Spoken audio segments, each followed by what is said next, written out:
Live from downtown Detroit, home of WDIV and Click on Detroit, Local 4 News at 5 starts now.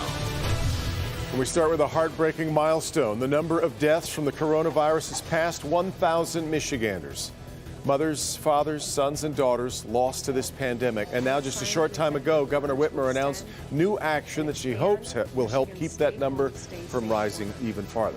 As expected, Governor Whitmer extended the state's stay-at-home order through April 30th. And that comes with new restrictions, too. More on that in just a moment. But first, here are today's big headlines. New cases of the virus are down for the second straight day. Certainly good news there. Today, there were 1,158 and sadly 117 deaths. And that comes on the same day we learned 6.6 million Americans filed for unemployment in just the past week. All of that happening as Governor Whitmer expanded her stay-at-home order, and it is going to impact how we shop, among other things, at least through the end of April. Victor Williams has that part of the story. Yes, from listening to Governor Whitmer, it looks like things are getting just a little bit better, even though these numbers are still very depressing to hear about. But that's the reason why she extended that stay-at-home order, to make sure that momentum just keeps on going. Now is not the time to pull back at all. COVID-19 continues to cripple the U.S., largely here in the state of Michigan. As of today, we have 21,504 confirmed positive cases of COVID-19. Sadly, we have lost 1,076 Michiganders to COVID-19 fatalities. Aside from the rapidly growing number of COVID-19 cases statewide, there's also a staggering number of those unemployed as a result of this financial crisis. Michigan has seen 816,785 total claims. Prior to COVID-19, this represents a 5,000% increase. The governor's plea is that Michigan residents will adhere to the stay-at-home order that's now been extended to April 30th and other mandates to essential activities like shopping. Any large store must limit the number of people in the store at one time to no more than 4 customers for every 1,000 square feet of customer floor space. And you can head over to our website, clickondetroit.com. There you'll find a direct link to the governor's speech in full. Reporting this evening, Victor Williams, Local 4. Okay, Victor. And from the governor and the statewide response, we turn now to Detroit's fight to contain the virus. Mayor Duggan wrapping up his daily update a short time ago. Let's get out to Jason Colthorpe. We are getting new insight, Jason, into how many patients will be going into the TCF Center downtown. Yeah, and Devin, we know it'll hold 1,000, but if you listen to the mayor today, things looking to be in the right direction where we might not need all that space. Listen. Mayor Mike Duggan started his briefing with the death toll, a toll that's trending in the right direction. 25 deaths yesterday is terrible, but if you put it in context of where we've been, we lost 38 on Sunday, 29 deaths on Monday, 25 Tuesday, 26 Wednesday, 25 yesterday.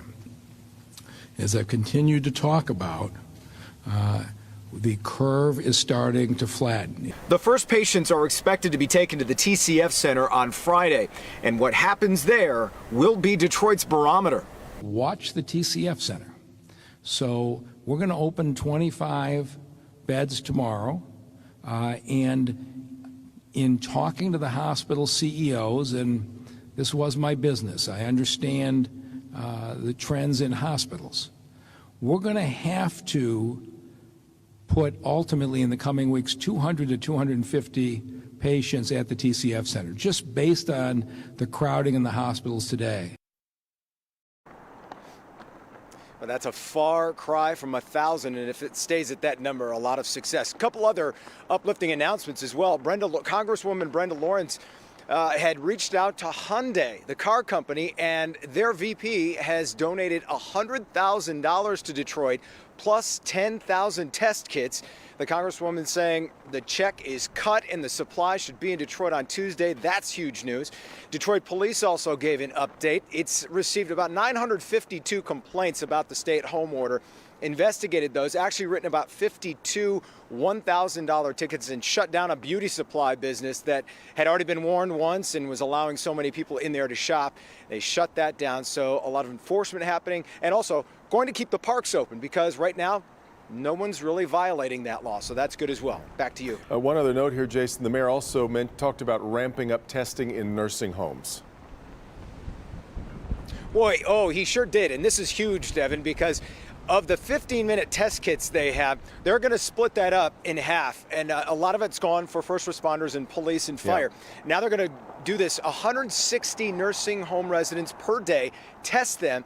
And this is the amazing part. As they get those in there, they're going to take Wayne State medical students, in his words, pull an all-nighter to get the results back for the next day. They're going to rapidly test everybody in that community, which should be huge, Devin. Let's hope so. All right, Jason. Now let's get to a brand new number that is both staggering and frightening. It was announced 6.6 million Americans filed for unemployment in the last week alone. Yeah, and just to give those numbers a little bit of context here, Devin, think about this. 10% of the American workforce, 10% has been lost in just the past 3 weeks. We want to get to business editor Rod Maloney. Rod, the unemployment system as a whole has really just been overwhelmed. Right, Kimberly, we're seeing record unemployment numbers, and I'm talking dwarfing anything we saw in the downturn back in 2009 and 2010 in both size and speed here. But I did speak with Jeff D'Onofrio, who is the head of the state of Michigan unemployment department today. Had a lot of questions.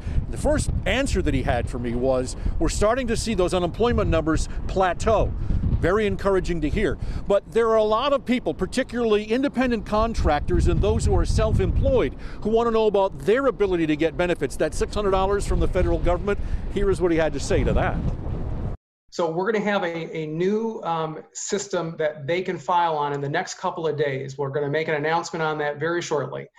And we'll walk them through exactly how they should file. That is the good news. Here's the bad, found in recent numbers. Just under 385,000 initial claims just last week, 300,000 the week before, just over 129,000 3 weeks ago, more than 800,000 in a 3-week total. One of them is union finish carpenter Dale Wells, laid off a month ago. Trying to register has just been chaotic. D'Onofrio says the state scrambled to ramp up its phone centers with the usual 150 advisors. He added another 150 quickly and now has 400 more coming online, but still it's chaotic.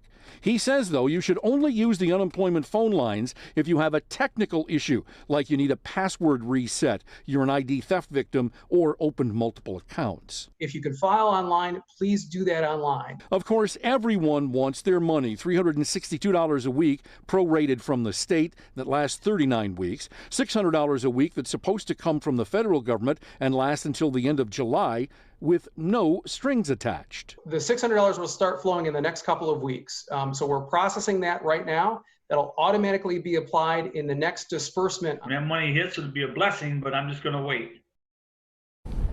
And you're going to have to be patient. Now, he did tell us, Dale did tell us, that he's expecting his federal money to be disbursed tomorrow. That's at least what he saw from an email, but it could be anywhere in the next couple of weeks. In the meantime, D'Onofrio says that they've added computer servers so that getting online and filing for unemployment should be easier, but we're still getting emails from people saying they're having difficult times with the system.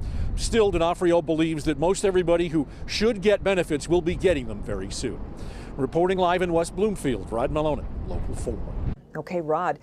A positive update from overseas. British Prime Minister Boris Johnson is out of intensive care. Johnson was in the ICU at a London hospital for 3 days being treated for COVID-19. The world leader was taken out of ICU today because his condition has improved.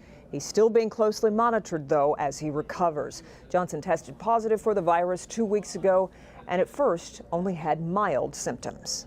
It's been another difficult, deadly day in the nationwide fight against coronavirus. The daily count continues to grow, with more than 450,000 infected in the U.S. and more than 16,000 dead. But as Jay Gray reports, officials are optimistic that social distancing and other measures we've been trying to put into place are working. As more National Guard troops move in, the fight against COVID-19 is changing along the front lines. No one thought it would be easy. I can certainly say I think for all of us it's even harder than we imagined. Especially hard for first responders working around the clock in extreme conditions. A lot of them are physically, mentally, and emotionally drained. Another group of heroes hit hard: grocery store workers, putting their lives on the line to make sure families have food and supplies. I'm a mother and I have a hole in my heart for the rest of my life. Zenobia Shepard's daughter, Leilani Jordan, is one of at least 5 grocery employees who've died from coronavirus. Dozens more have contracted the illness.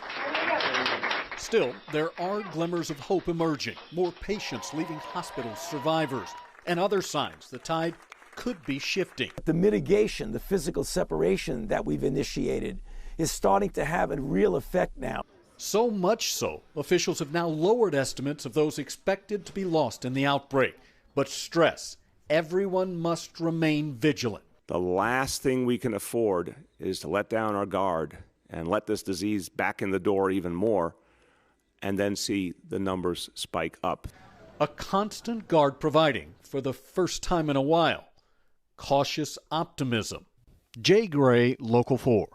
The CDC has loosened the rules to allow essential workers who have been exposed to the coronavirus to return to work. The new guidelines say people can only go back to work if they are experiencing no symptoms previously they had to wait 2 weeks after that. That 2-week gap has now been lifted.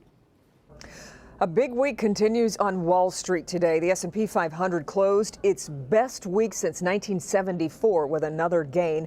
And this comes after the Federal Reserve launched its latest effort to support the economy through the coronavirus outbreak. The Dow finished up 286 points and the Nasdaq closed 0.8% higher. The markets are closed tomorrow for Good Friday. We've got much more ahead on this Thursday. Here's Ben. Devin, with the temperatures and the wind out there, it kind of feels like football, but we don't have any sports right now.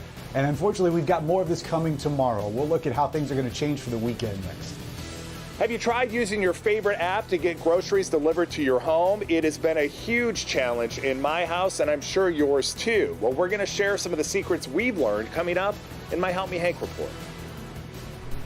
Easter will be this Sunday, and normally people will pack churches to celebrate, but that is not the case this Sunday. Many church services will use technology. At Local 4, we take our role as first informers seriously. We know there is a lot of misinformation and fear surrounding coronavirus, and it is changing all of our lives. We want to reassure you that every single one of our newscasts is backed by facts, not hype. Our coverage is about our city and about our safety. Know that Dr. Frank McGeorge is here to answer your questions on air and at Click on Detroit, bringing you facts on case counts, locations, and sharing the tools and resources to help us navigate this troubling time together.